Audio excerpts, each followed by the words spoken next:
Je voudrais ce soir commencer une série de conférences. Vous savez sans doute qu'on a 40 ans cette année, enfin le FRAC a 40 ans cette année, comme tous les autres FRAC d'ailleurs. Je me suis dit que c'était peut-être le moment du coup, de regarder un peu dans le rétroviseur et de refaire une sorte de, pas de bilan des collections, mais plutôt une histoire. Et j'ai longtemps pensé que je ferais cette histoire, ou je raconterais cette histoire, j'essaierais de la raconter à partir de l'année 2000, puisque c'est l'année où moi je suis arrivé ici à Limoges pour diriger le FRAC Limousin. Et en fait, je me suis dit que c'était peut-être pas mal de reprendre les choses depuis le début. Donc je vous propose ce soir un premier volet de cette histoire des collections du FRAC autour de la toute première époque. Et j'appelle cette conférence volontairement première époque, puisque c'est le titre de ce catalogue, que vous connaissez, j'imagine, sinon sachez qu'il en existe encore, et qui a été édité donc en 89 par mon prédécesseur Frédéric Paul, qui est arrivé précisément en 1989 à Limoges pour s'occuper du FRAC. Cette première période, c'est la période avant les coopérateurs, et les coopérateurs se sont ouverts en 1991. C'est un catalogue assez particulier, puisqu'au fond, c'est un peu le bilan des 6 premières années d'acquisition du FRAC. Donc à cette époque, le FRAC n'a pas de lieu. Il fonctionne déjà, comme tous les FRAC, avec un comité technique d'acquisition. Chaque année, il y a des œuvres qui sont achetées. L'association a son siège au conseil régional et la diffusion de ces œuvres se fait dans un certain nombre de lieux. Je vais juste vous en donner quelques-uns, enfin vous les connaissez. Par exemple, le pavillon du Verdurier en 1984, en 1985 au Centre culturel et social municipal Jean Gagnon, ici à Limoges. Également au Centre d'art contemporain de Meymac, aussi à la Chapelle Saint-Libéral de Brive, au Musée des Pays de la Creuse de Guéret, ça s'appelait comme ça à l'époque, également à l'École nationale d'art décoratif d'Aubusson, au Musée de la tapisserie également d'Aubusson, à la Banque Carnot à Tulle, également à l'École de ville d'Ussel, au Centre culturel et social municipal de Beaubreuil, aussi en 86, au Crédit agricole à Limoges, au château de Bassivière à Beaumont-du-Lac, le centre d'art n'existe pas encore, à la direction régionale des affaires culturelles de Limoges, pendant l'été, toujours en 1986. Mais il y a une chose très particulière qui a été initiée dans cette région qui s'appelait Limousin donc à l'époque, c'est le fameux musée au train. Et ça, c'est une expérience tout à fait originale. Donc ça a démarré en 83, donc l'année de la création. Il a parcouru 15 étapes en 1983. Il a continué entre 84 et 85 aussi. Il y avait tout un ensemble d'œuvres qui ont été présentées. Il a continué encore l'année suivante. Et j'ai même lu, voilà, il a fait aussi comment dire, il s'est amplifié dans sa diffusion, puisque en 86, il y a eu une opération qui s'appelait un musée au train pour la photographie, et qui avait été donc initiée par le FRAC Limousin et l'Agence technique culturelle régionale du Limousin, qui à l'époque était basée à Aix-sur-Vienne.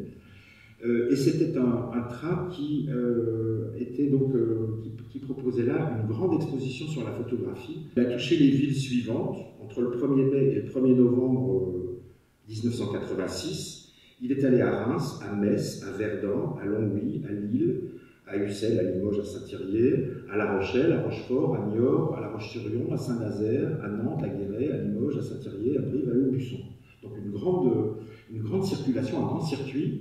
Et dans cette exposition, c'était aussi un partenariat avec d'autres FRAC. Dans cette opération, en plus du FRAC Limousin, il y avait le FRAC Champagne-Ardenne, le FRAC Lorraine, le FRAC Nord-Pas-de-Calais, le FRAC Pays de la Loire et le FRAC Poitou-Charentes. Donc vous voyez, c'était vraiment quelque chose de très conséquent. Donc tout cet itinéraire d'exposition, en fait, on ne le trouve pas dans ce livre. Dans ce livre, il y a un choix d'œuvres. Elles ne sont pas toutes reproduites, c'est vraiment un certain nombre d'entre elles qui le sont, et elles sont organisées d'une certaine façon. C'est-à-dire qu'en gros, Frédéric Paul, puisque c'est lui qui s'en est occupé, a divisé le livre en 8 sections qui permettent de dresser une sorte de panorama de la collection à cette époque. Dans la préface, il présente son analyse et il insiste sur la question de comment passer d'un fonds à une collection. C'est-à-dire finalement quelque chose qui est peut-être un petit peu large et un petit peu peu ou pas structuré à quelque chose qui l'est davantage. Et donc, il suggère dans cette préface des orientations. Il parle notamment de la présence dans cette collection d'œuvres du groupe, enfin liées au groupe Support Surface, on va y revenir. Il parle également d'un ensemble photographique très ouvert, où là il précise qu'on va trouver aussi bien des photos peintes, des images fabriquées, des constats de performance, de l'art corporel, du body art, le tout utilisant la photographie comme une sorte d'art moyen. Il va préciser dans ce texte, et il en reparlera d'ailleurs dans le suivant, que finalement, au moment où il écrit ces lignes, et puis j'ai envie de dire aujourd'hui c'est peut-être encore pire, tout le monde est photographe, tout le monde a un appareil photo, c'est vraiment un art partagé par tous, et c'est d'ailleurs peut-être pas un art au départ, et ça le devient peut-être un peu plus tard. Et puis, il parle également d'un troisième ensemble qui est important à l'époque, qui concerne la sculpture européenne au sens large. Et puis enfin, il termine en parlant de l'aspect un petit peu plus prospectif de la collection vers les jeunes artistes. Et donc, on va regarder, si vous voulez, en détail, peut-être pas l'ensemble et tous les artistes, mais quand même un certain nombre qui sont vraiment des piliers un petit peu de ce début de collection. Donc la première reproduction dans ce livre, c'est ce tableau de Simon Antaille, qui s'appelle Catamuron. Et sachez que Simon Antaille, qui est un artiste très connu, vraiment historique aujourd'hui, né en 22 en Hongrie, ayant eu la nationalité française en 1975 et mort en 2008, eh bien Simon Antaille a 121 œuvres dans les collections publiques françaises, et tout ça réparti dans 21 collections. Donc inutile de vous dire qu'il est quand même bien présent, bien représenté. Donc c'est un artiste très très important. Pourquoi? Parce qu'en fait il va faire un petit peu le lien entre deux périodes. C'est-à-dire que dans sa première période, il va être très très proche des surréalistes, et du coup il va travailler sa peinture avec des méthodes un petit peu surréalistes. Ses premiers principes de travaux, c'est masquer, marquer, puis découvrir. Donc quelque chose qui est finalement pas exactement comme de la peinture automatique, mais des gestes où finalement la subjectivité de l'artiste est un petit peu mise à distance. Et surtout à partir de 1960, il va adopter le pliage comme un mode d'organisation de la toile. Donc à partir de cette technique, de ce mode d'organisation, il va procéder à de multiples expériences, il va travailler en série, et on va voir son œuvre évoluer. Il y aura de plus en plus de blanc dans ces tableaux. Donc il plie les toiles, les peint et ensuite les redéplie, et finalement ce qui va se passer à l'intérieur va apparaître sans qu'il le maîtrise complètement. Donc parmi ces œuvres assez connues, il y a la série qui s'appelle les Mariales. Donc là on a des plis qui sont un petit peu au hasard, qui sont très serrés et qui sont répartis sur toute la surface du tableau. C'est ce qu'on appelle dans le langage un petit peu, dans le jargon un peu technique, le all over. Toute la surface de la toile est un petit peu comme ça sollicitée par la peinture. Et puis il y a des séries qui arrivent après. La série par exemple donc des Catamurons, dont vous avez un exemple ici, mais il y a aussi une série qui s'appelle les Saucisses, ou une autre qui s'appelle les Panses. Et là, dans ces séries-là, on s'aperçoit que le blanc apparaît comme une sorte de marge autour du tableau. Donc c'est un artiste qui sera vraiment très très influent sur la génération suivante, surtout Buren, Toroni, Parmentier et un certain nombre d'artistes aussi de support surface qui vont démarrer au début des années 70. Le mouvement support surface. Alors, donc un mouvement finalement très rapide, hein, puisque finalement c'est l'exposition fondatrice du groupe Support Surface a eu lieu au musée d'art moderne qui s'appelait encore Ville de Paris, maintenant c'est Musée d'art de Paris, à l'Arc du coup, en 1970. Et la dernière de ce groupe, elle a eu lieu l'année suivante à Nice en 1971. Donc ça a duré une année, le groupe Support Surface, pas plus. Proche de Support Surface, il y a Pierre Buraglio, qui est un artiste né en 1939, qui a 241 œuvres dans les collections publiques françaises, dans 27 collections. Donc c'est quelqu'un qui commence au début des années 60 et pendant une première période va travailler ce qu'il appelle des recouvrements, mais aussi par collage et parfois par triangulation. Ensuite, la période suivante, pendant 5-6 ans, de 1970 en gros jusqu'à 75-76, il va faire des séries avec des techniques d'agrafage et aussi de camouflage. Et puis ensuite, à partir de 75, il va travailler surtout sur les cadres, les châssis, les écrans, pas mal de masquage aussi, je prends les termes qu'il utilise lui, des assemblages, il y a des assemblages assez connus de lui, notamment avec des paquets de gauloises bleues. Et puis, à partir de 82, et c'est ce sur quoi il sera peut-être le plus connu, il va faire des travaux sur les fenêtres, à partir de châssis déjà existants, de châssis de récupération. Et puis, à partir du début des années 90, il va travailler beaucoup sur les paysages et les marines, notamment en retravaillant des écrans de sérigraphie qui servent de support. Donc ici, vous voyez, on a un très beau tableau qui est en fait acrylique sur papier, hein, qui a été marouflé sur toile. Donc c'est important de bien préciser le support. Si ça s'appelle support surface, c'est pas par hasard. Et effectivement, l'acrylique sur papier ne réagit pas du tout de la même façon que sur la toile, marouflée ou pas. Et donc c'est un grand format. Il y aura une œuvre qui sera achetée un peu plus tard de Buraglio. Claude Viala, est-ce la peine de présenter Claude Viala? Un petit peu quand même. Je redis 2-3 petites choses sur Viala. Donc, lui, il est très bien représenté. 516 œuvres dans 31 collections publiques. C'est quand même c'est impressionnant. Donc, il est né en 1936 à Nîmes et c'est un des moteurs essentiels, un des fondateurs du groupe Support Surface. Donc, il participe à l'exposition fondatrice dont je vous ai parlé tout à l'heure, au musée d'art moderne de la ville de Paris en 70, et aussi à la dernière à Nice. Mais une fois que le groupe s'est dissous, et ça c'est plutôt lié à des accords politiques, idéologiques entre les membres, Viala va continuer une recherche qui porte sur la convention du tableau, la remise en question du support et des moyens traditionnels d'application de la peinture. Son motif de prédilection à l'origine, c'est l'empreinte d'un fragment d'éponge trouvé dans l'atelier, et il le décline par l'usage de pochoirs en forme et en contreforme qui structurent la surface. Donc il peut travailler sur des laits de tissu libres, détachés du châssis, mais aussi sur des draps, des bâches, des tapisseries de sièges ou de fauteuils, des toiles de tente, des voiles de bateau, des stores, des parasols.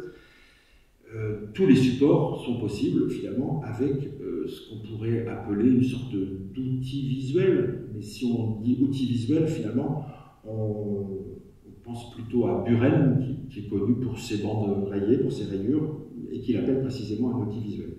Mais finalement, on peut dire que le schéma est un peu proche, est un peu le même.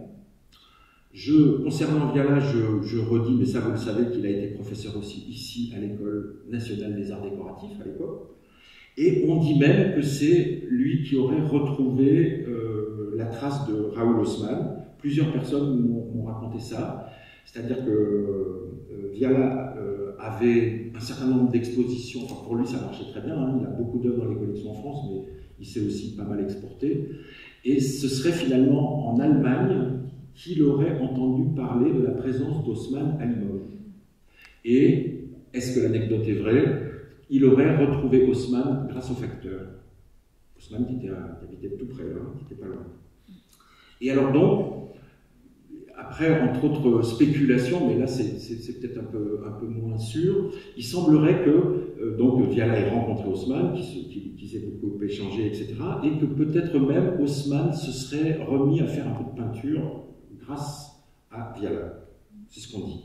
Ensuite, Noël Dolla, moins bien loti que Viala, mais quand même, 94 œuvres dans les collections, et il y en a 17 collections. Donc c'est un artiste qui est né en 1945 à Nice, où il vit toujours, et où il a enseigné d'ailleurs aussi. Sa première exposition date de 1969, et elle a lieu chez Ben, donc le fameux artiste Fluxus, qui est installé à Nice. Et il participe aussi aux expositions support-surface, celle qui se déroulera à la Cité universitaire de Paris, et celle également, la dernière, au Théâtre de Nice en 1971. Concernant cet artiste, c'est vraiment quelque chose d'assez étonnant. Il fait partie, comme pas mal d'artistes, de documents d'artistes, lui donc Provence-Alpes-Côte d'Azur, je ne sais même pas si ça s'appelle encore comme ça maintenant. Et donc les artistes qui font partie de cette banque de données, base de données, sont présentés d'une manière assez intéressante. Et concernant Dolla, il y a un certain nombre de rubriques comme ça que je voudrais vous rappeler. Quant à la rubrique, par exemple, technique et matériaux, la réponse c'est tout ce qui est possible. Les mots index, la mort, les femmes, la liberté, Karl Marx et la pratique de la pêche. En anglais, on met fishing, hein, mais en français, pratique de la pêche. Et c'est vrai que c'est un très très bon pêcheur et qui va toujours à la pêche. Ses champs de référence, il cite Antonin Artaud, Sigmund Freud, Sade et Bernard Lamarche Radel. Et puis ses repères artistiques, c'est les grottes d'Altamira, les esclaves de Michel-Ange, Titien, Velasquez, Marcel Duchamp et Barnett Newman. Ici, donc, c'est une pièce de 1974 et qui est travaillée à l'huile et au pigment sur une toile de lin. Et vous voyez que l'huile, elle a imbibé la toile et elle a laissé finalement un petit peu des traces, on voit bien. On aperçoit aussi des sortes de coutures dans la toile. Bon, ça, c'est le support de départ. Et effectivement, cette œuvre n'est pas tendue sur un châssis.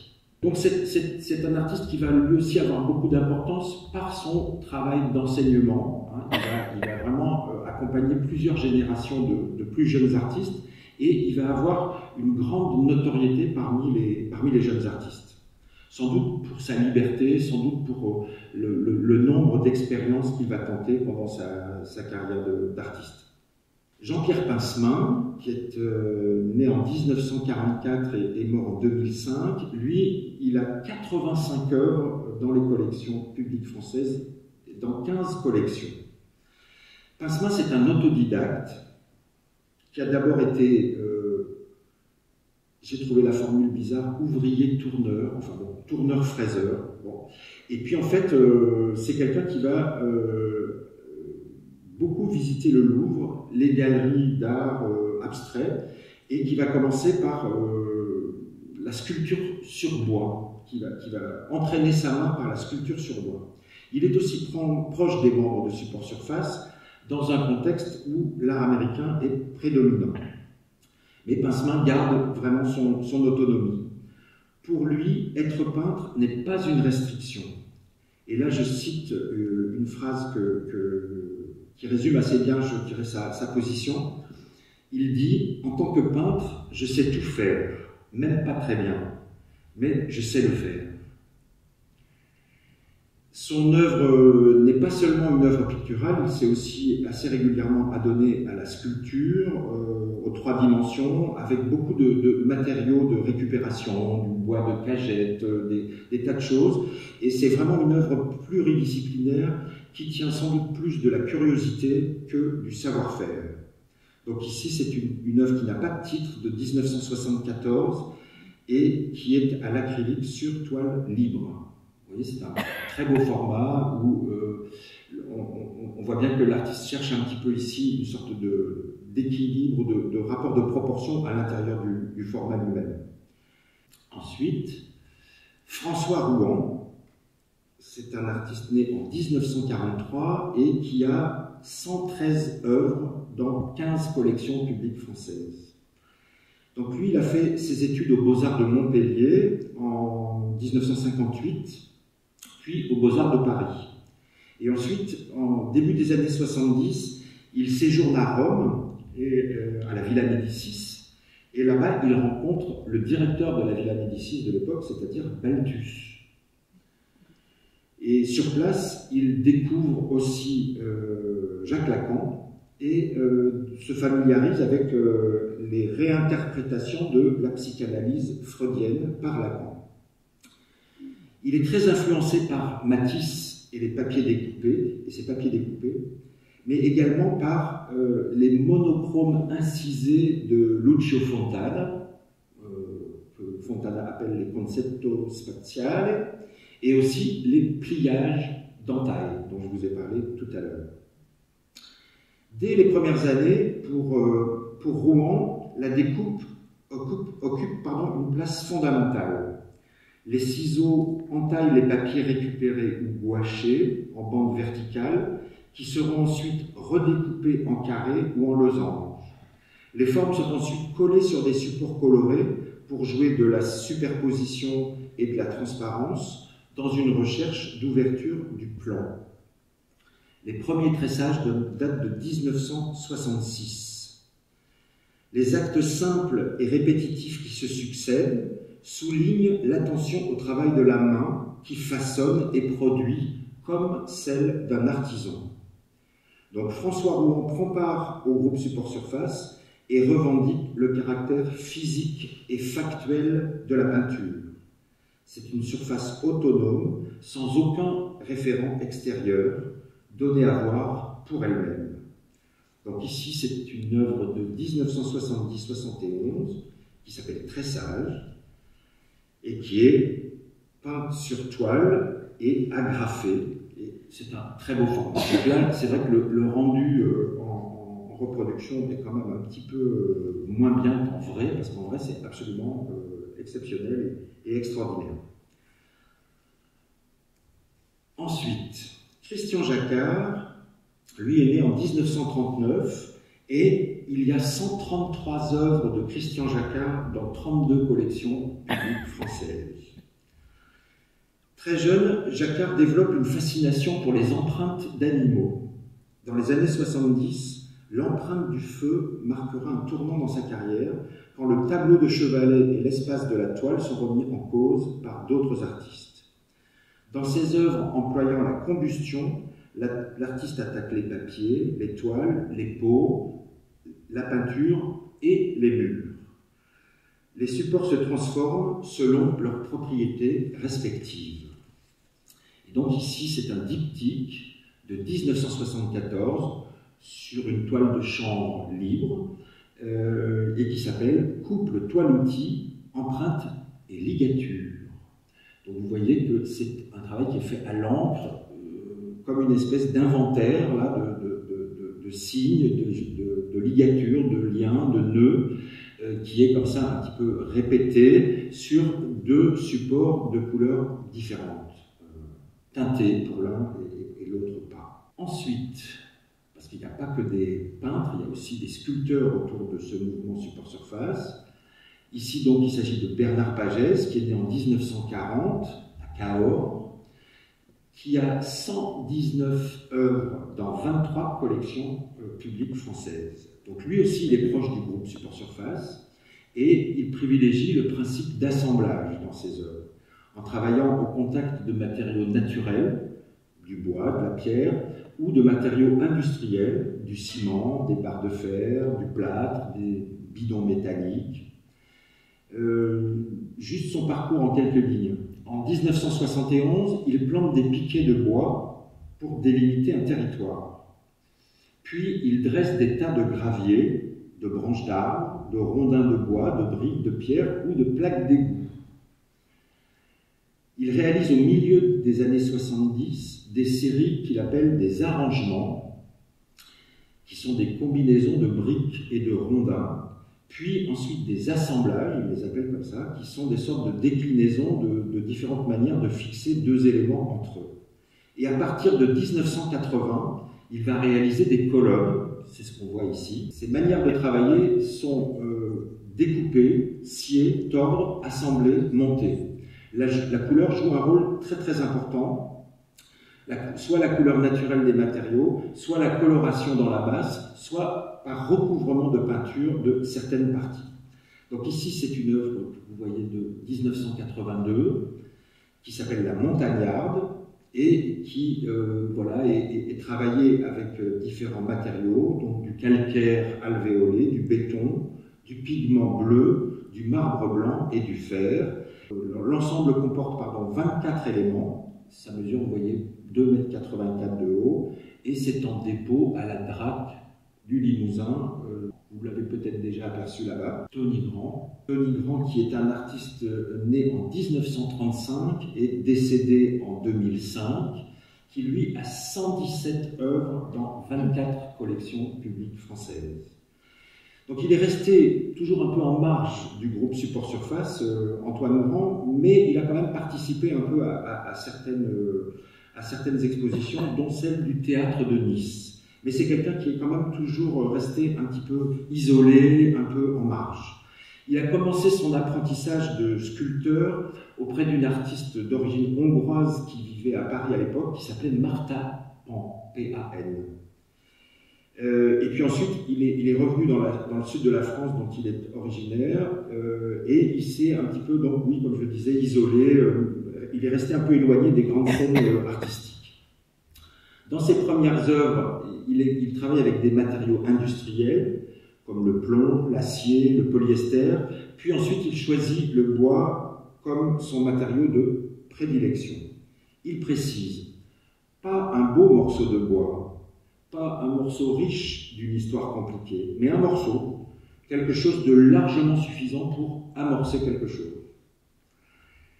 Il tente donc de déconstruire la sculpture traditionnelle en analysant patiemment le matériau et ses transformations pour parvenir au façonnage d'une forme.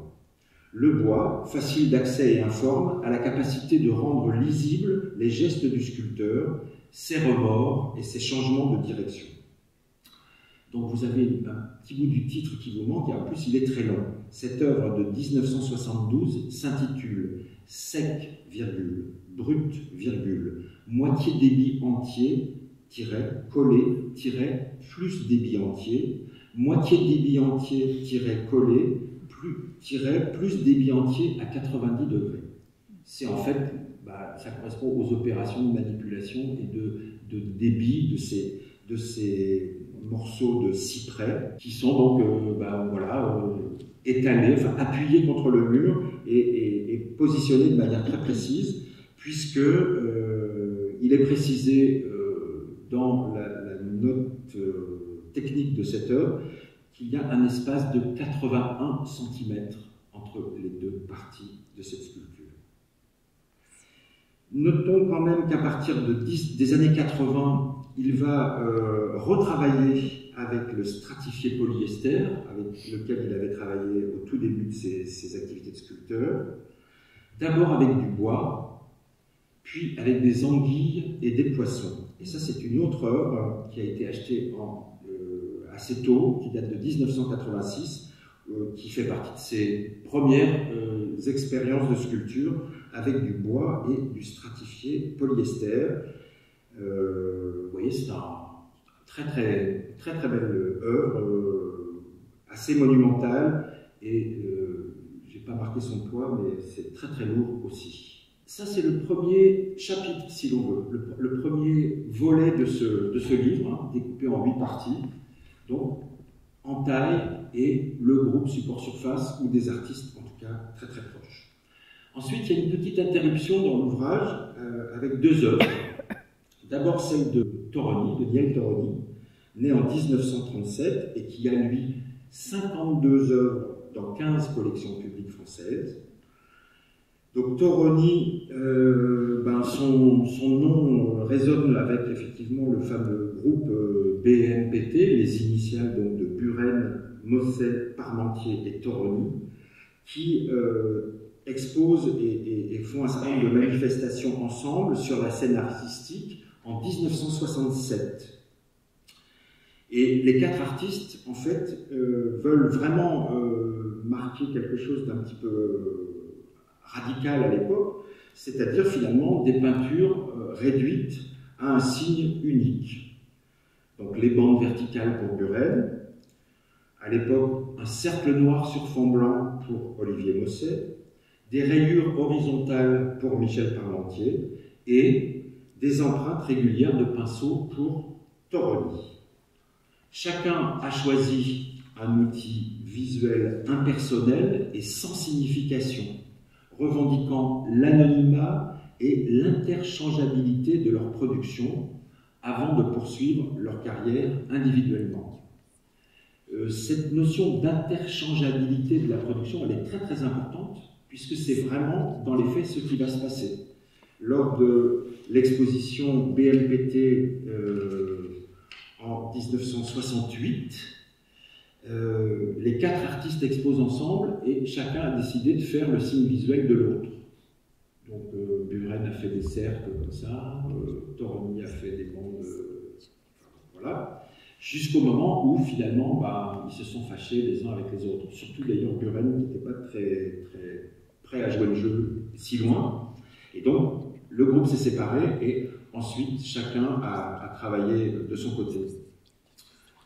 Depuis 1966, Toroni développe le principe de travail-peinture, hein, il appelle ça comme ça, des guillemets, travail/peinture, soit la réalisation pratique de l'énoncé, empreinte de pinceau numéro 50, répétée à intervalles réguliers de 30 cm, ce qui est le titre de ce tableau de 1988, et qui est le titre de toutes les œuvres de Toroni depuis 1966. Un peu comme Viala sur tout type de support, parce que finalement, les œuvres de Toroni, ça peut être sur toile, ça peut être sur papier, ça peut être sur vitre, ça peut être sur toile cirée, ça peut être sur le sol, ça peut être sur le mur. La peinture réduite à l'essentiel est le résultat du geste du peintre, répété à l'identique, et peut en même temps être appliquée sur une variété illimitée de supports et avec des couleurs aussi très très variées.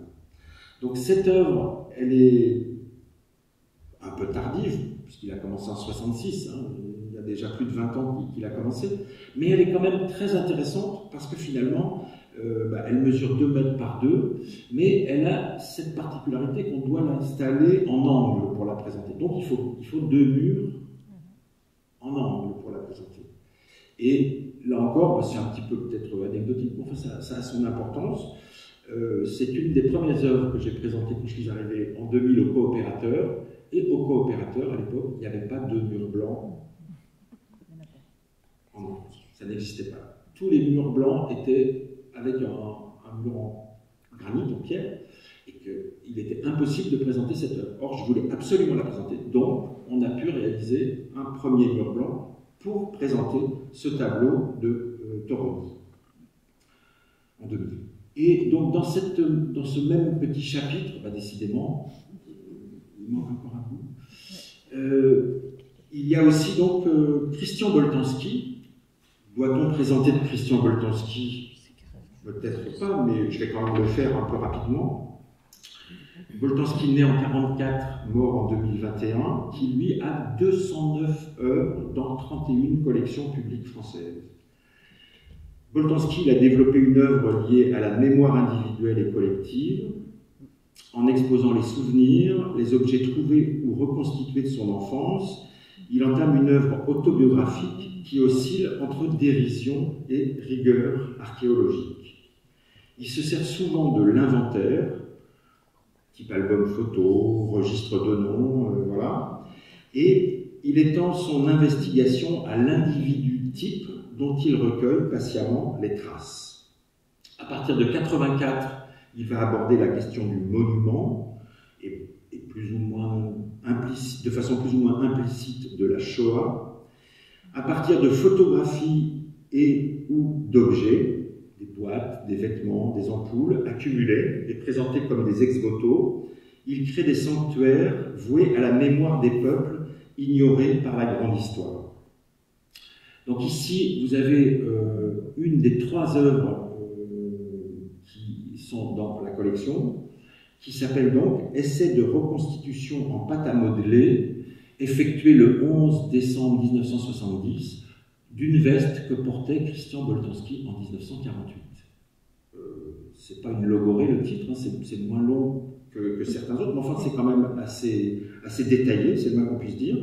Le deuxième, c'est Essai de reconstitution en pâte à modeler, effectué le 11 décembre ou le 12 décembre 1970. Et le troisième, c'est Essai de reconstitution en pâte à modeler le X décembre 1970, ou 71, je crois, le troisième, d'un bol utilisé par Christian Boltanski en 1948. Comme il est né en 1944, donc c'est un souvenir de quand il avait 4 ans. Alors après, on le croit pas, bien sûr, mais enfin, c'est véritablement ce travail un petit peu de mémoire, comme ça, de creusement de la mémoire qui est un peu à l'origine de tout ce qu'il a fait ensuite. Et ces œuvres précèdent des œuvres pour lesquelles il est encore plus connu, qu'il a commencé juste un peu plus tard, à partir de 72, en gros, 71-72, qu'il appelait les vitrines de référence. Donc dans une manière comment dirais-je, de singer un petit peu la présentation d'objets dans des musées d'archéologie, de musées scientifiques, etc. Donc des vitrines plus grandes avec des objets étiquetés, etc. C'est quelqu'un qui s'est vraiment beaucoup inspiré des méthodes qui étaient utilisées dans les musées pour nourrir son propre vocabulaire plastique. Donc voilà le deuxième chapitre. Et puis ensuite, il y en a un qui est très intéressant aussi, avec une série de sculptures et de peintures minimales, parmi lesquelles on trouve Carl André, donc un artiste né en 1935 et qui a, lui, 26 œuvres dans 10 collections françaises. Carl André, c'est un des principaux représentants de l'art minimal, de minimal art. Il est né dans un milieu de bâtisseurs. Son père était menuisier naval. Son oncle était entrepreneur en bâtiment.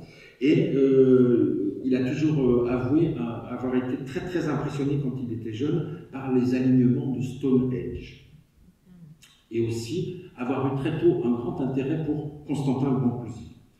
Et surtout, ce qui va se passer pour lui, c'est qu'il va partager pendant quelques temps, au tout début, quand il est tout jeune artiste, l'atelier de Frank Stella. Ça me dit quelque chose, Frank Stella, j'imagine. C'est vraiment un artiste qui a révolutionné un petit peu la peinture aux États-Unis en travaillant des formes qui semblaient induites du format ou réciproquement, des formes peintes qui étaient strictement liées au support, souvent qui était en forme qu'il utilisait. Donc évidemment, les deux artistes, Stella et André, vont beaucoup échanger et vont beaucoup s'influencer. Ce qui l'intéresse, lui, c'est d'être fidèle aux matériaux, c'est la rigueur de l'élaboration et c'est le refus absolu du symbolisme. Donc ses premiers essais, ce seront des petites pièces de bois travaillées par brûlure, incision, décapage, et à partir de la fin des années 50, il va utiliser des petits blocs de plastique transparents qu'il va percer, découper pour obtenir des espaces négatifs. Et puis ensuite, il va utiliser des madriers de bois présentés debout, sans socle, et puis il va faire un certain nombre de recherches aussi de taille directe, directement sur les madriers, sur le bois. Et puis ensuite, il va opter définitivement pour la non-intervention sur le matériau et pour son utilisation telle que livrée par l'industrie. Donc il utilisera des briques, des billots de bois, des blocs de béton synthétique standard, des plaques de métal standard, enfin, sans jamais intervenir. C'est-à-dire que les 3 morceaux ici de cèdre qui composent cette œuvre, il ne les a pas du tout coupés, redécoupés, ou que ce soit. C'est des tailles standards qu'il utilise et qu'il réunit. On peut à peine parler d'assemblage puisqu'elles ne sont pas fixées, elles sont juste réunies de cette façon pour cette œuvre. Ce refus du façonnage le différencie sans doute aussi un peu des autres minimalistes et résulte d'un souci d'évidence et d'un goût pour le contact direct, préféré à toute autre considération formelle, psychologique ou symbolique. Donc ici, c'est une œuvre de 1975 qui s'appelle The Way North and West, donc la direction du nord et de l'ouest. Et vous voyez, là, c'est décrit, il y a 3 morceaux qui font 91 par 30 par 30, c'est-à-dire qu'une fois que la sculpture est assemblée, elle mesure 91 par 121 par 91. Ensuite, c'est pas mal finalement, ça fait un petit rappel, hein. Sol Lewitt, donc né en 1928, mort en 2007, qui lui compte 123 œuvres dans 15 collections publiques françaises. Une phrase de Sol Lewitt, parce que Sol Lewitt, c'est un peu c'est celui qui a défini l'art conceptuel. Et une des phrases peut-être les plus connues, les plus souvent reproduites qu'il a écrites, c'est « Les artistes conceptuels sont des mystiques plutôt que des rationalistes, dans la mesure où ils arrivent à des conclusions que la logique seule ne peut atteindre. » Lewitt a développé un vocabulaire plastique très simple et très contenu. Il s'agit de combinaisons et de déclinaisons de figures géométriques génériques, carrés, cercles, rectangles, des fois aussi polygones équilatéraux, qui sont présentés sous forme de séries et de structures modulaires. Dès 1968, il va concevoir ses premiers wall drawings, qui sont des dessins muraux exécutés par des assistants à même les murs.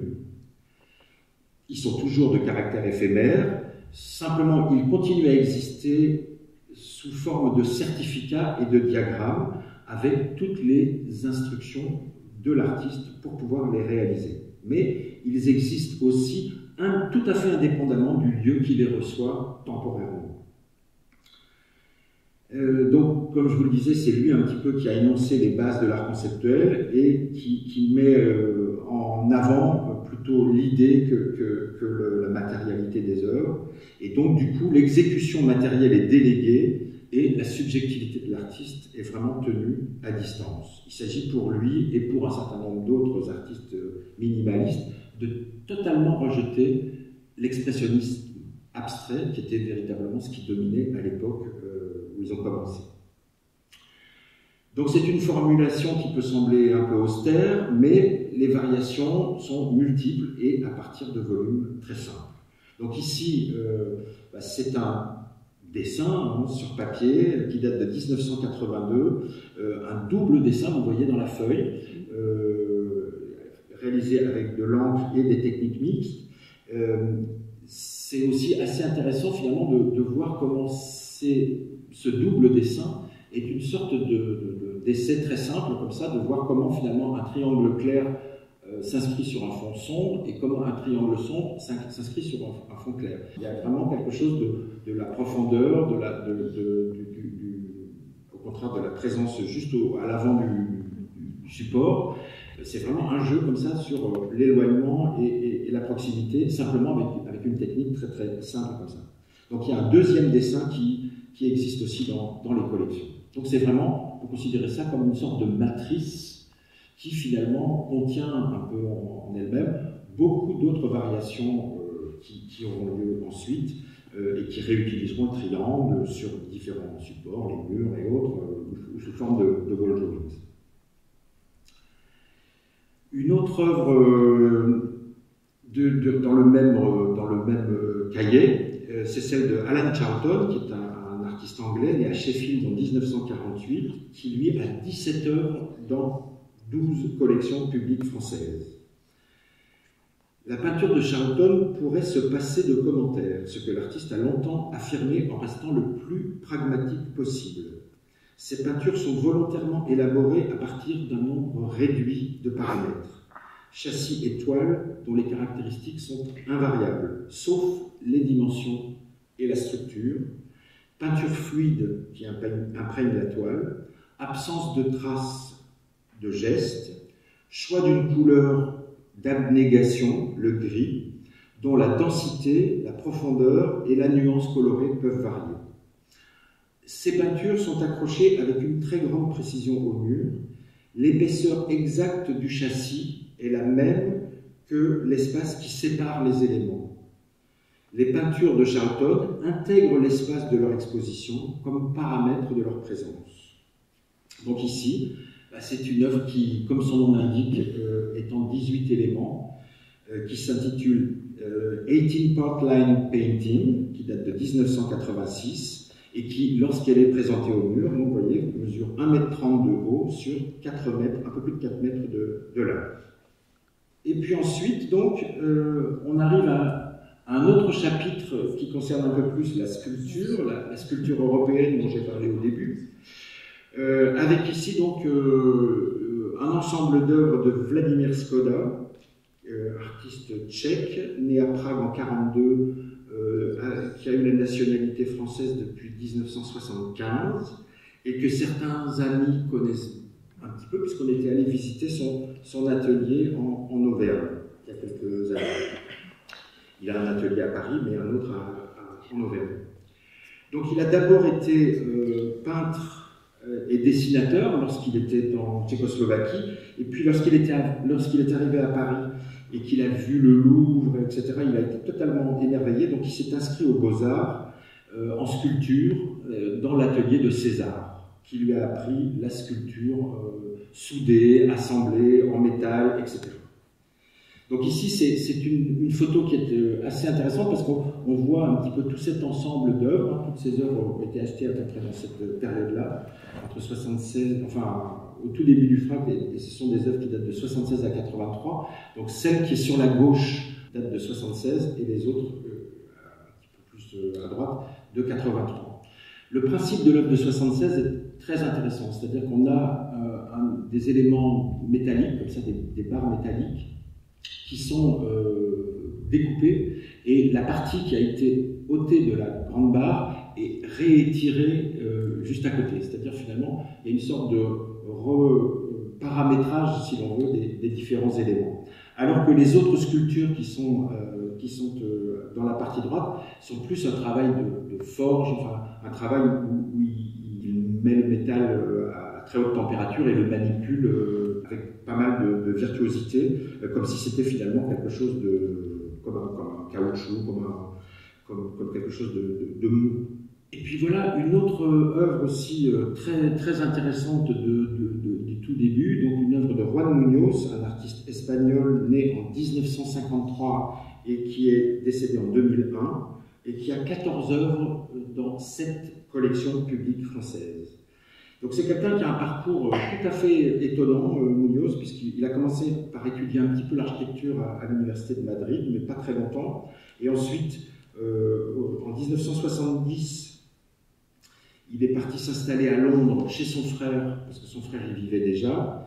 Et puis à partir de Londres, il a pas mal voyagé en Europe, notamment il est allé un petit peu à Stockholm pendant un peu plus d'une année, où il a réalisé son premier film 16 mm sur la sculpture dans l'espace public. Ensuite, il a continué ses études à Londres, où il a reçu un diplôme de lithographie. Et puis il a commencé à expérimenter la sculpture en y ajoutant un certain nombre de matériaux un peu inhabituels, du son, des magnétophones, des empreintes de corps, en travaillant toujours sur des questions de poids et d'équilibre. Et puis à la fin des années 70, il passe ce qu'on appelle aujourd'hui un post-diplôme avec un artiste anglais très connu à cette époque-là, surtout dans la performance, un artiste qui s'appelait Bruce McLean, qui a fait beaucoup de performances un petit peu proches du cabaret, du slapstick, enfin quelqu'un de vraiment très remarqué sur la scène anglaise à l'époque.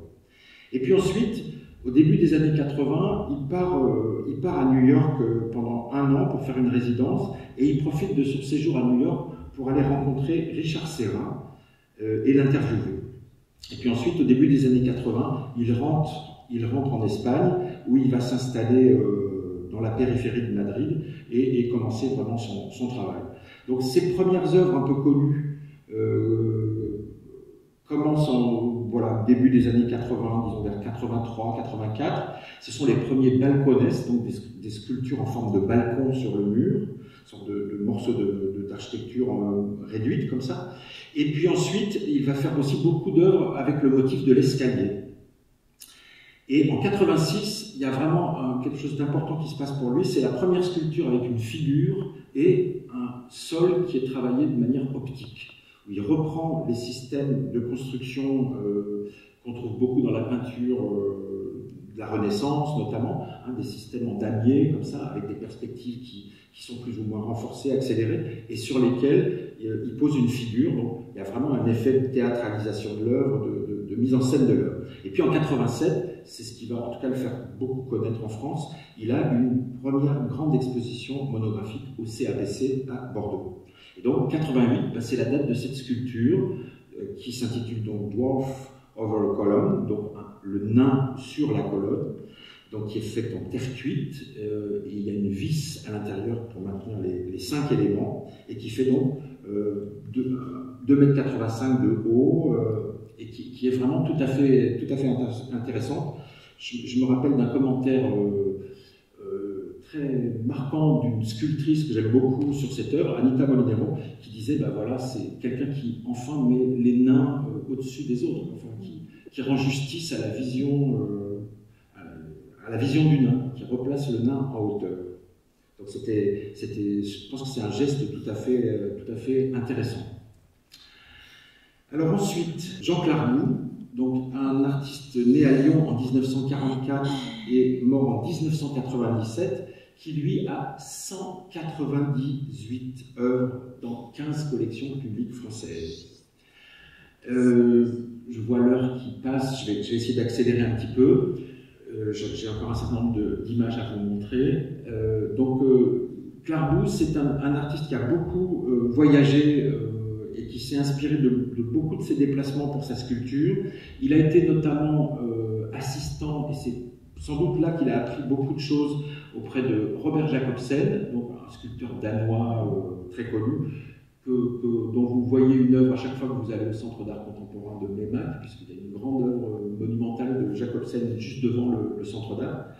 Et donc Clarboudt a été son assistant pendant pas mal d'années, et il a gardé je dirais, trace de cet enseignement dans son œuvre. Donc il utilise des matériaux très variés, il dessine aussi beaucoup, et il s'intéresse à la gravitation, à la minéralité. C'est vraiment une œuvre assez complexe et tout à fait intéressante. Et c'est quelqu'un qui a disparu très jeune, sans que peut-être son œuvre ait pu se déployer suffisamment.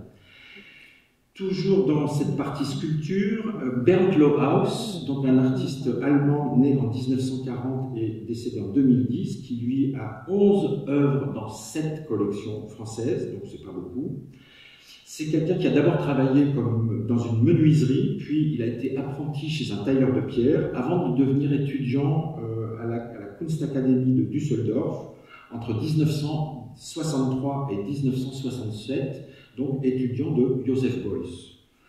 En même temps d'ailleurs qu'un certain nombre d'autres artistes connus de la même génération que Lohaus, comme Immendorf, comme Palermo, comme Rutenbeck, enfin des artistes de cette génération-là.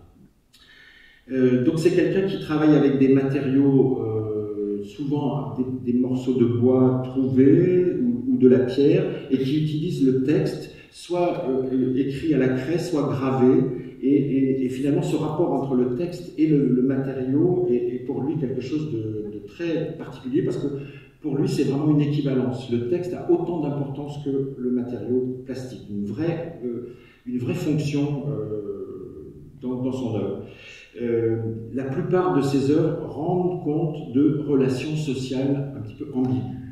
Et ces textes sont souvent ou parfois issus de lectures, Parmi ses auteurs favoris à Lohaus, on trouve Ernst Bloch, Bertolt Brecht, on trouve également Proust, Beckett, Joyce et également Kurt Schwitters.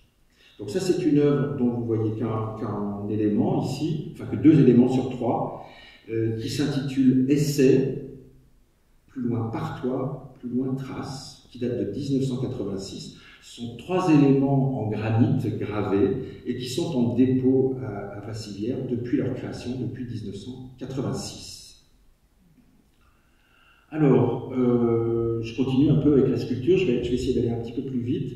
Ici, Peter Briggs, donc un artiste anglais, né en 1950, mais installé en France depuis le début des années 80, pardon, et qui lui a été assistant de Barry Flanagan, donc un sculpteur anglais de la génération différente, qui a développé la sculpture, qui a entraîné la sculpture dans des territoires un petit peu nouveaux à l'époque.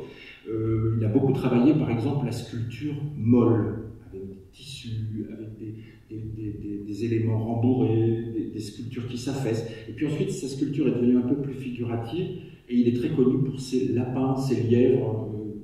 Il a fait plusieurs hommages, par exemple, au danseur Nijinsky sous la forme d'un lièvre, comme ça. Enfin, c'est vraiment tout à fait étonnant et plein d'humour.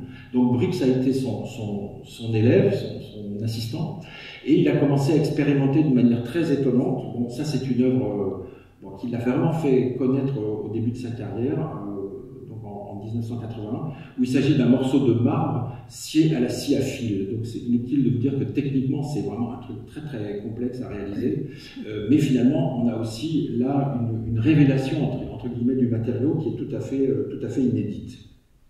Il est installé depuis déjà longtemps à côté de Tours. Son atelier est à Saint-Pierre-des-Corps et il a enseigné pratiquement toute sa vie à l'école des Beaux-Arts de Tours. Voici ici donc François Bouillon, un artiste qu'on connaît bien ici puisqu'il est né en Corrèze en 1944 et qui partage son temps entre Paris et la Corrèze, où il vit encore de temps en temps. Donc c'est un sculpteur qui lui aussi s'est beaucoup intéressé à la sculpture au sens large en allant parcourir le monde. Il a beaucoup voyagé en Australie, au Mexique, il est allé dans des déserts africains. Enfin bon, il a beaucoup exploré et a ramené aussi des manières de travailler la sculpture tout à fait originales. Donc ici, une œuvre de 1984 qui s'appelle Axis Mundi, donc l'axe du monde, et qui est effectivement réalisée en feuilles de plomb avec, vous voyez, des éléments de bois, de baguettes de lilas, un pot en terre et une tige métallique. Donc c'est quelque chose qui décrit une sorte de cosmogonie comme ça dans un espace délimité, et c'est quelqu'un qui essaie de mettre en conversation des éléments symboliques, très simples souvent, mais tout à fait intéressants. Et la dernière fois qu'on avait montré cette œuvre, vous vous en rappelez peut-être, c'était à Panazol, à la médiathèque de Panazol. Ici, donc, une œuvre de Florence Vallée, l'artiste né en 1955. Ce sont des éléments en fer forgé et qui sont d'assez grande dimension. Donc là, on voit bien qu'on est dans une recherche finalement qui s'intéresse à la limite même des matériaux et de leur capacité à rester debout, à tenir simplement. Ensuite, nouveau chapitre, mais je vais essayer d'aller vite. C'est une section plutôt consacrée à la peinture des années 80. Vous savez sans doute, ou si vous ne le savez pas, je vous le dis, au début des années 80, on a vraiment assisté sur la scène artistique occidentale générale à un retour en force de la peinture. En Allemagne, en Angleterre, c'était plutôt la sculpture, mais aux États-Unis, en France, enfin, tout le monde y est allé. C'était évidemment, bien sûr, un phénomène aussi de marché, mais on a eu comme ça des modes liés au retour de la peinture. Après tout cet art conceptuel auquel on ne comprenait rien, je ne sais pas quoi, il fallait sans doute un petit sursaut. Et donc on a vu apparaître beaucoup de nouveaux peintres sur la scène artistique liés à la figuration. Donc la figuration libre, bah, évidemment, il y en a eu quelques-uns que vous connaissez, Di Rosa, je cherche les noms, enfin bon, eux n'ont pas été acquis par le FRAC à ses débuts, mais c'est plutôt donc des artistes qui sont sortis quand même à peu près à cette époque-là, mais qui étaient déjà dans une approche un petit peu différente, un petit peu plus référencée, peut-être quelquefois un petit peu plus cultivée, enfin, avec plus de références, et sans doute pas les mêmes que les artistes de la figuration libre. Donc ici, Loïc Le Gros-Bellec, né en 1957, je crois, à Vannes, enfin breton, et qui s'est spécialisé dans les peintures de mégalithes, christianisées ou pas, travaillées donc avec de la laque avec un seul cul, ripolin sur toile, donc avec des effets de brillance et tout à fait, et de saturation. On voit bien que la reproduction a du mal à saisir la profondeur de l'image, c'est normal, ça c'est vraiment l'effet ripolin qui écrase tout, et quand on photographie, c'est presque comme si on flashait l'œuvre. Gérard Tracandi, donc un artiste de Marseille, né en 1952, donc une grande huile sur toile, où vous voyez qu'il y a quelque chose qui ressemble un peu à quelque chose comme une sorte de figure qui essayerait d'émerger de cet ensemble traité à l'huile sur toile, un très grand format. Donc c'est un artiste qui a travaillé avec beaucoup de façons de faire, notamment avec les procédés de gravure, d'impression. C'est quelqu'un qui est très très familier et qui se sert beaucoup des techniques de reproduction pour pouvoir alimenter sa recherche en peinture. Ensuite, donc, Jean-François Lacalmonti, c'est un pseudonyme, né en 1947, et c'est une toile de 1986, acrylique sur toile. Donc, lui-même nous indique qu'il ne sait pas vraiment choisir entre échassier et triangle, donc finalement on n'a pas une solution, mais on en a deux, et on hésite entre les deux quant à la perception qu'on peut avoir d'un tableau comme ça. Et puis ensuite, donc, Bernard Friese, un artiste né en 1954, dont on a ici une très belle œuvre de 1985, qui s'appelle Nature morte, entre parenthèses romaine, et qui, vous le voyez, est travaillée avec l'huile et la résine. Donc ça, c'est effectivement des associations de matériaux qui réagissent de manière assez particulière sur la peinture. Ça veut dire qu'avec le temps, cette peinture, elle n'a plus tout à fait le même aspect que celui-là. La résine a polymérisé, enfin bon, il s'est passé des réactions un petit peu chimiques, donc c'est compliqué, mais c'est un artiste quand même très très important, puisque Friese, c'est quelqu'un qui va apprendre l'art dans une école d'art avec des artistes de la génération de support surface. Et il dit lui-même qu'en sortant des Beaux-Arts, après avoir eu cet enseignement, il ne savait plus quoi faire, il ne savait pas quoi peindre. Il était complètement perdu. On lui avait appris à déconstruire la peinture, et puis du coup, il ne savait plus quoi construire. Enfin. Donc il a essayé il a essayé quand même, après un peu une période de désert, comme ça, de s'y remettre, et il a commencé à faire des tableaux un petit peu illusionnistes, enfin des sortes de trompe-l'œil. Même ça en fait un peu partie. Donc il y a par exemple des tableaux de cette période-là, ou même d'un peu avant, où il va utiliser par exemple des vernis qui craquellent. Hein, ça, c'est des vernis utilisés par les antiquaires, par les gens qui refont des meubles, etc. Et qui font vieillir artificiellement pour faire croire que, etc. Et lui, il va utiliser ce type de technique sur le tableau pour, là aussi, amener à quelque chose d'un peu bizarre la peinture. Des peintures en trompe-l'œil qui sont souvent des jeux optiques. Lui, il va commencer par faire des choses comme ça, puis élaborer de plus en plus, de manière sophistiquée, on va dire, l'idée de la peinture, les recettes de peinture, et puis surtout, il va commencer à développer des outils, à créer des outils pour peindre, et des outils très, comment dire, assez improbable. Il va accrocher, je ne sais pas, 12 pinceaux sur le même support, va tremper chaque pinceau dans une couleur, et puis va ensuite se servir de l'ensemble pour faire une sorte de chorégraphie sur le tableau. Et à la recherche d'un résultat qu'il n'a pas vraiment prévu lui-même. C'est-à-dire que finalement, il a une idée de comment s'y prendre, mais ce que sera le résultat, il n'en sait rien. C'est sans doute pour ça qu'il va aussi connaître le succès qu'il a aujourd'hui. C'est vraiment un artiste qui vit maintenant à Berlin et qui a vraiment une carrière international, sans doute parce qu'il a su, après cette période un petit peu donc, où il était complètement sec, renouveler la peinture en cherchant des manières de la faire un peu jouer elle-même, enfin de l'apprivoiser, mais d'être aussi un petit peu au service de surprises qu'elle peut aménager. Ici donc une autre toile de la même période, 1986, Jean-Louis Kolb. Je vois que je suis déjà pas mal en retard, donc je vais plus vite.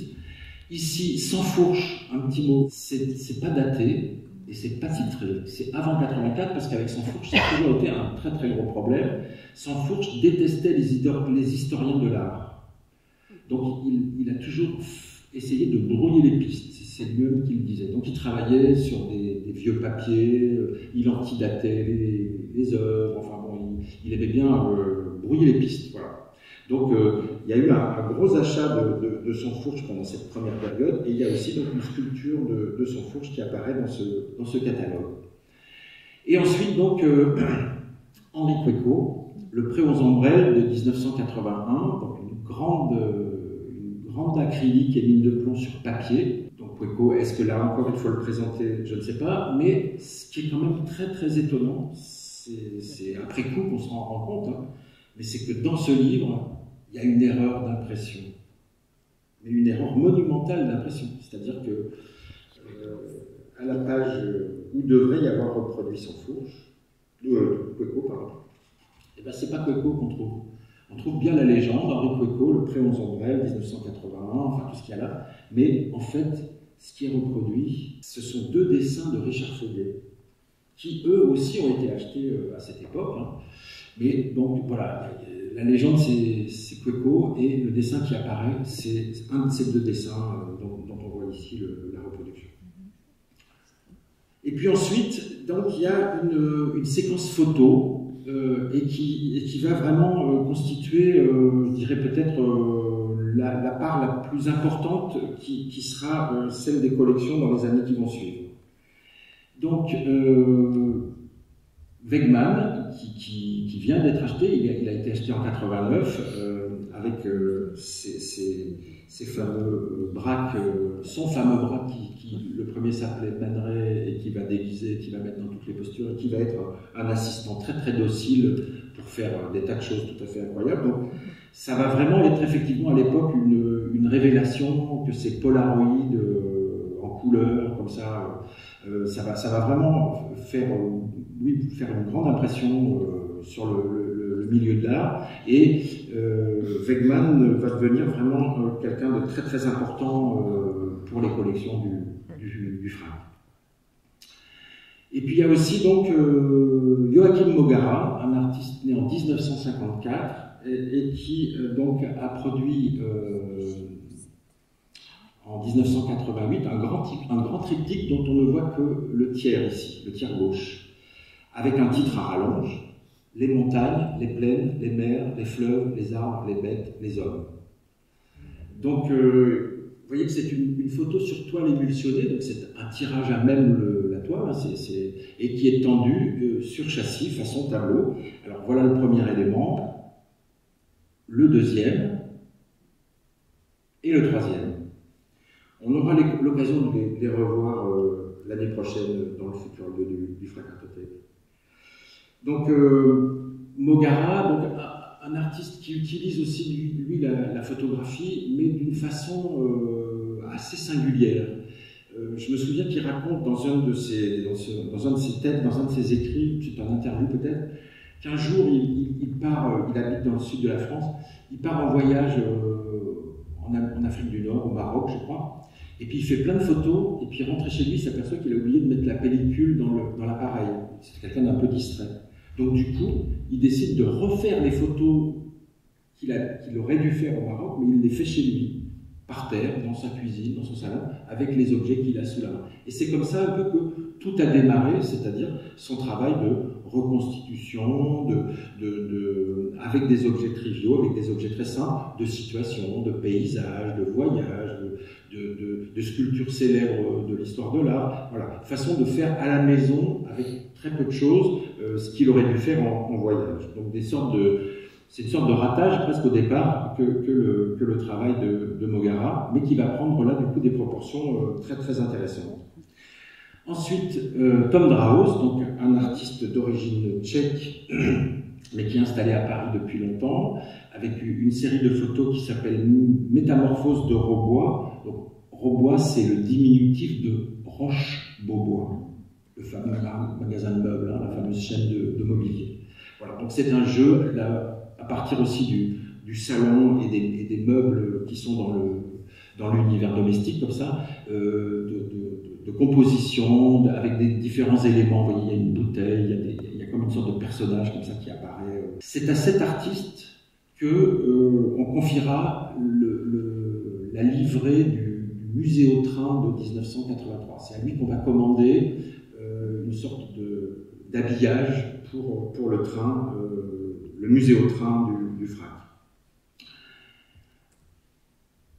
Patrick Tosani, donc un artiste né en 1954 et qui a commencé à se faire connaître avec des travaux de photographie d'objets, un peu en utilisant ou en détournant certaines techniques de photographie publicitaire et en amenant ces photographies sur un terrain un petit peu inédit. Donc ici, vous voyez, c'est une série de portraits, ça c'en est un donc, qui date de 1985, où il a superposé une image véritablement complètement floutée avec un relief braille qui apparaît en tout premier plan. Donc c'est vraiment la superposition de deux images qui fabrique cette nouvelle image. Donc il va se faire connaître aussi pour d'autres séries d'images, comme ici en 1988, cette œuvre qui s'appelle C comme cuillère, tout simplement. Mais c'est fait de telle sorte que finalement cet objet, il est en quelque sorte un petit peu magnifié, comme s'il était photographié par un photographe publicitaire, et finalement il prend il prend un aspect un petit peu nouveau, presque un peu monumental, parce que vous voyez, c'est quand même 1m80 par 1m20, c'est quand même un grand format, et finalement, même une cuillère à soupe, même en la regardant de près, on la voit jamais comme ça. Elle est vraiment là, magnifiée. On ne sait plus très bien d'ailleurs si elle est concave ou convexe, enfin, elle a une vraie présence. Ensuite, il va travailler avec beaucoup d'autres objets, des circuits informatiques, des talons de chaussures, des crânes vus du dessus avec la calvitie qui apparaît. Enfin, bon. Et puis il y a une fameuse série, mais on y reviendra plus tard, qu'il a faite aussi au Liban avec des enfants encapuchonnés, si j'ose dire, dans des vêtements transparents, enfin des sortes d'imperméables, qui est tout à fait remarquable. Ensuite, on a Paul Pouvreau, donc un artiste né en 1956 et auquel le FRAC va acheter une œuvre très tôt, là aussi, une bataille. Donc c'est quelqu'un qui manipule les objets, qui travaille aussi le tirage, et qui va se faire connaître aussi ensuite pour son travail à partir d'objets très simples, un petit peu comme Mogara si vous voulez, mais c'est encore des objets beaucoup plus triviaux, des sacs en plastique, des emballages, enfin, c'est quelqu'un qui regarde aussi beaucoup l'image publicitaire, qui est quand même omniprésente dans l'univers visuel, et qui le retravaille à sa manière.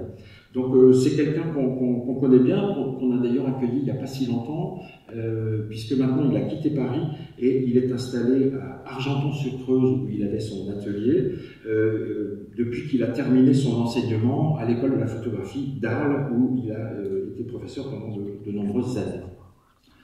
Même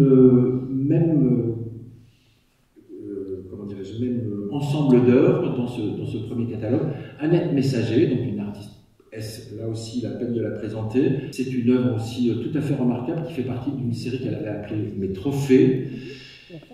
Donc c'est grand tirage noir et blanc sur lequel elle a repeint des petits personnages, tout un univers qui rappelle un petit peu celui de la cartomancie, de la divination, enfin, avec des moyens finalement assez simples, mais finalement très efficaces.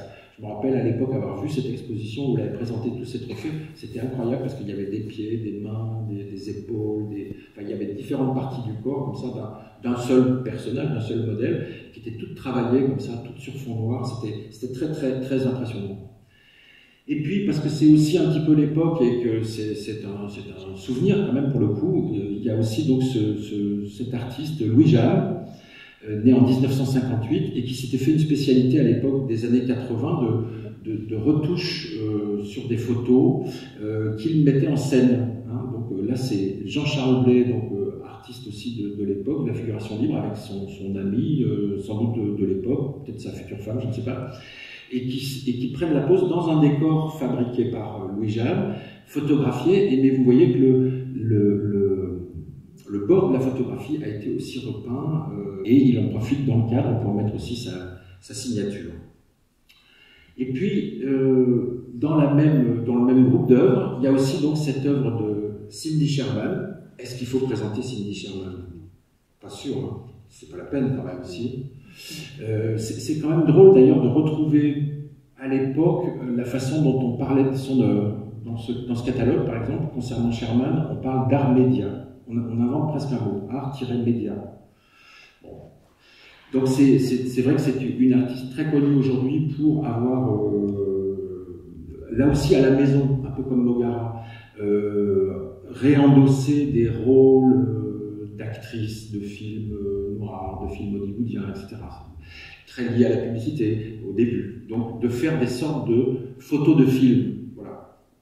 Et puis ensuite, peu à peu, d'avancer sur un terrain assez qu'on connaît, quoi, hein, où elle va se déguiser encore plus en adoptant comme ça des rôles le temps d'une photo, le temps d'une prise de vue, jusqu'à des séries comme ça un petit peu étranges. Hein, 85, cette série qui renvoie quand même à un type d'ambiance plutôt gore, plutôt film d'épouvante, film d'horreur. Enfin, c'est quand même une photo qui est faite pour faire peur, quoi. Même si c'est un peu grand guignol, même si on voit bien que c'est un faux nez, même si on veut bien avoir peur jusqu'à un certain point. Bon, c'est quand même cet univers-là qu'il s'agit pour Sherman de décrire. Et puis, j'en ai encore quelques-unes. Ici, une photo de Bernard Voïta, donc, qui est un travail, vous le voyez, là aussi lié à la prise de vue et à l'organisation de l'espace pour arriver à quelque chose d'un petit peu qui nous fait un petit peu douter de ce qu'on voit. Hein. On ne sait plus ce qui est devant, ce qui est derrière, ce qui est voilà. Il y a une espèce là aussi je dirais peut-être pas de trompe-l'œil, mais presque de trompe-l'espace qui est comme ça mise en œuvre par Voïta. Donc c'est un artiste d'origine suisse. Et puis ensuite, une œuvre d'un duo d'artistes, Barbara et Michael Leisgen, donc des artistes allemands très très connus. Ils ont travaillé en couple toute leur vie et ils sont très connus pour avoir fait des œuvres dans l'espace extérieur, souvent liées à la course du soleil. Donc ils organisaient leur prise de vue de telle sorte que le cadrage soit établi, etc. Et puis ensuite, ils arrivaient à se positionner dans l'espace ou à suivre la course du soleil pendant un certain temps, et donc à dessiner presque, enfin c'était la sensation que ça donnait, le temps de la prise de vue dans l'espace. Et donc ça, c'est une œuvre un petit peu différente. C'est un portrait de Michael Leisgen, une sorte d'autoportrait, enfin fait par sa femme aussi, sur lequel il y a eu une intervention picturale directement sur la photo. Et puis ici, donc, une œuvre aussi liée plutôt à l'art corporel, une œuvre d'un artiste allemand qui s'appelle Dieter Appelt et qui a fait beaucoup d'actions, de performances, mais en vue d'être photographié. Donc là, il s'est recouvert les mains de terre, assez claire, comme ça, et il a manipulé aussi des herbes, de la terre, etc., comme une sorte un peu comme un geste de sorcier. On ne sait pas très bien ce qui se passe, mais tout ça, c'est pour faire une photo avec une qualité très, très particulière. Et puis, voilà, le grand vitrail de Gilbert and George, qui date de 1982 et qui s'appelle Calvin Street.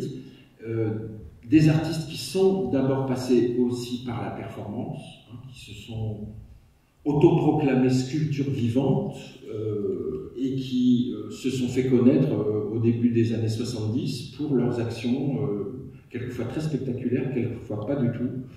Donc une performance caractéristique de Gilbert and George, c'est tous les deux, ils montent sur une table, ils sont très bien habillés, en costume anglais, voilà, ils sont maquillés couleur bronze, et puis ils vont faire les statues. Vous savez, comme les gens qui font ça aussi dans la rue, quelquefois, à Paris, à Barcelone, vous voyez, bon, ils vont faire les statues. Et puis, sous la table, il y a un petit magnétophone cassette qui diffuse des airs très connus du folklore anglais, des airs traditionnels anglais, voilà. Et ils font semblant de faire les statues.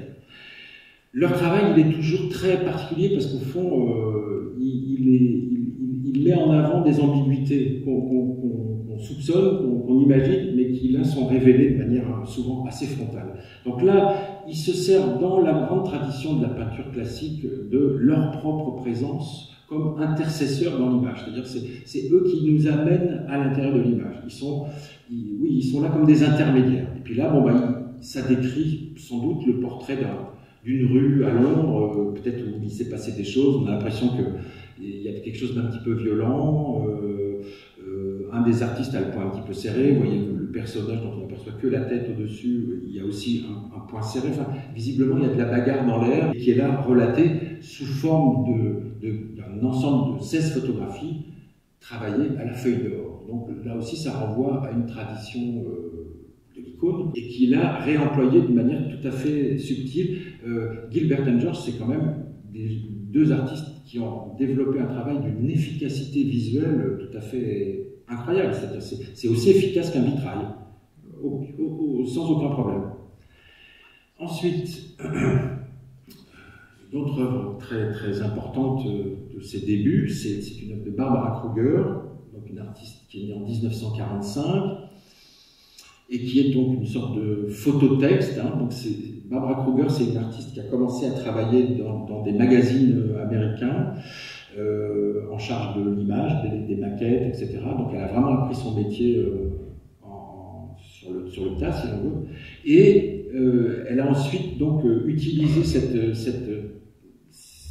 façon de faire qu'elle avait pour développer un travail très très singulier, là aussi avec beaucoup d'impact, à partir d'images qu'elle trouve, des préexistants dans la presse, dans des illustrés, et qu'elle associe avec du texte. Donc là, voilà, c'est une sorte de...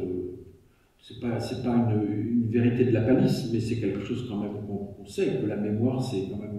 On s'arrange toujours avec notre mémoire. On essaie de garder que les bons souvenirs, on essaie de mettre les mauvais de côté, d'oublier les mauvais.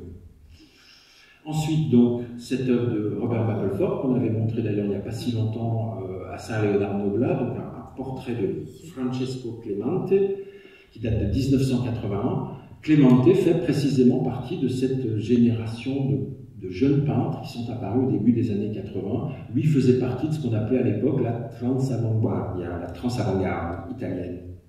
Mais il est parti s'installer à New York et il a passé aussi pas mal de temps en Inde, puisqu'il je crois qu'il est bouddhiste. Voilà. Ensuite, un autoportrait de Peter Hujar, donc un photographe américain né en 1934, mort en 1987, qui est aussi très connu pour sa manière de photographier les personnes, avec toujours une grande empathie. David Seidner, un autre américain qui est né en 1957-1999, c'est un portrait d'un très très grand sculpteur, Richard Serra, qui avait été consulté, qui avait été interviewé, vous vous rappelez, par Munoz quand il est allé à New York. Donc c'est un portrait d'un artiste connu pour ses sculptures monumentales. Et le paradoxe, c'est que là, on a une image qui fait 26 cm de haut par 6 cm de large. Donc on est vraiment dans une relation beaucoup plus intime, évidemment, avec lui. Et puis, donc, cette œuvre de 86, ça c'est un moment aussi important dans l'histoire des collections, puisque c'est une commande qui a été passée à Xavier Lambourg, donc un photographe né en 55, et qui a fait, donc, qui a réalisé une commande dite des portraits du Limousin, des figures du Limousin.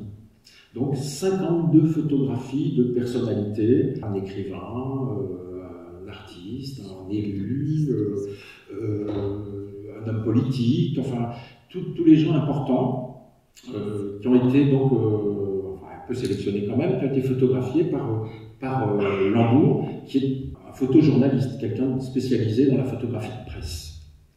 Donc c'est quelque chose qui a vraiment eu une importance parce que c'est une exposition qui a circulé, il y a eu un livre, la première fois où toutes ces photos étaient montrées c'était au Palais de Tokyo, enfin ça a été vraiment un événement, je crois très très important à l'époque lorsque ce livre est sorti.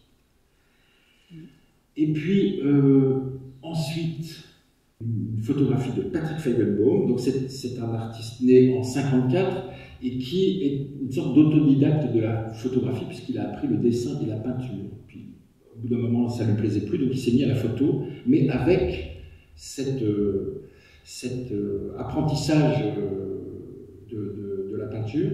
Et donc il est parti à la Villa Médicis aussi, à Rome, et il a décidé de se lancer dans des portraits, et c'est ce pourquoi il a été le plus connu à l'époque, de familles aristocratiques italiennes, photographiées chez elles, à leur domicile, dans leur palais, dans leur demeure plus ou moins délabrée, plus ou moins, voilà. Et donc avec une sorte de travail sur la mise en scène et l'organisation de l'image tout à fait particulier, tout à fait original. Et pendant ce séjour, il a eu aussi fait plusieurs séries de portraits de statues, avec comme objectif, dit-il, d'essayer de les rendre vivantes.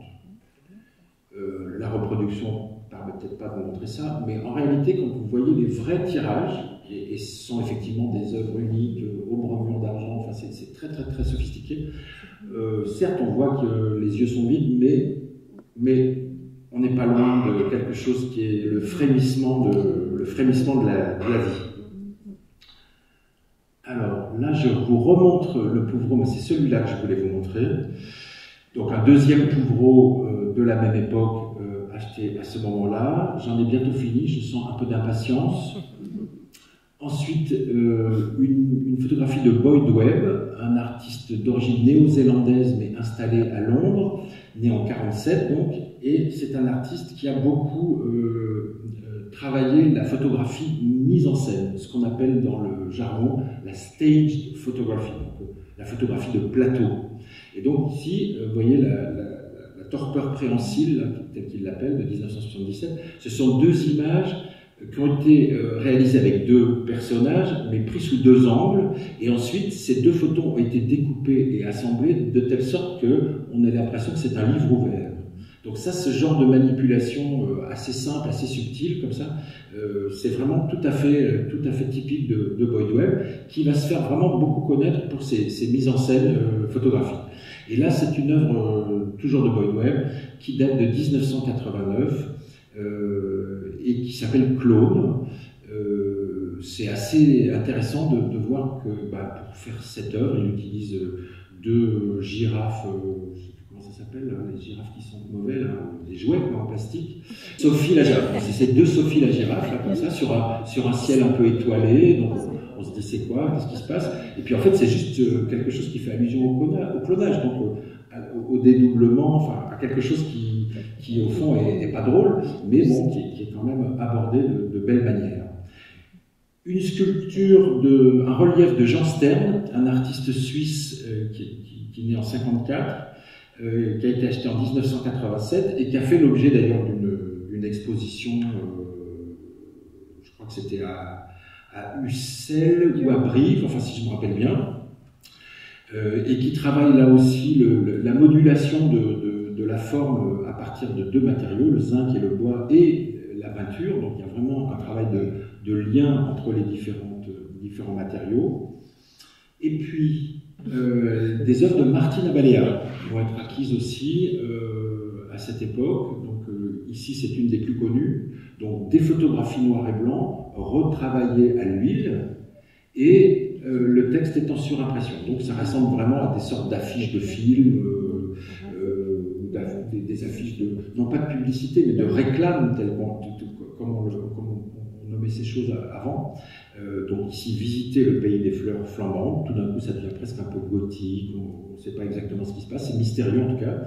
Ou bien ici, le cœur du futur, même principe, hein, photo noir et blanc, repeinte à l'huile, avec du texte en surimpression, et là ça raconte une histoire un petit peu futuriste, tout à fait bizarre, tout à fait étrange.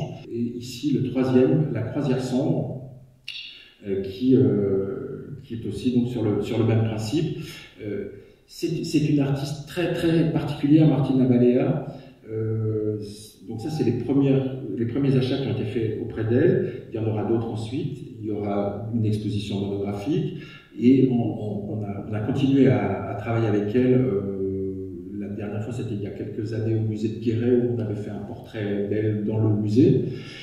Elle a un parcours très très particulier parce qu'au fond, elle a plutôt, une formation scientifique. Elle voulait être scientifique au départ. Elle est née aux États-Unis. Puis quand elle est revenue en France, finalement, elle a un peu changé d'avis et elle s'est lancée dans cette voie. Mais elle a une approche très très très particulière des images, des textes. Enfin, et elle a décliné ses œuvres sous des tas de formes. C'est-à-dire, il y a évidemment des photos, des pièces en 2D comme ça, mais il y a aussi des objets. Très intéressant, des fausses boîtes de conserve avec des fausses étiquettes, des faux bonbons, des parfums. Et elle a fait des environnements. C'est l'environnement qui est sans doute le plus connu d'elle, et puis je m'arrêterai peut-être là-dessus, c'est quand elle a transformé le musée d'art, qui s'appelait encore Musée d'art moderne de la ville de Paris, en hôtel. Donc l'hôtel passager, par Martina Balea, donc l'entièreté du musée transformé en hôtel, donc avec un accueil, des chambres.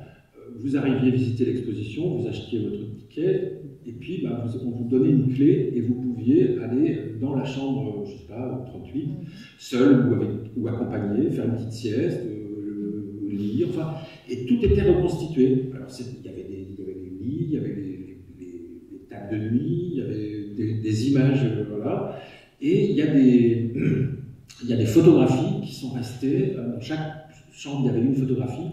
Et autant qu'il me semble, je crois qu'il y en a 3 dans les collections de l'Artothèque qui viennent de cette grande exposition. Prochain épisode, 91-2000, la Galerie des Coopérateurs, et ça aura lieu au mois de mai, le 26 mai, au même endroit. Si vous avez des questions, je suis à votre disposition et je vous remercie beaucoup de votre attention. Il est 20h09. Nous allons passer la parole.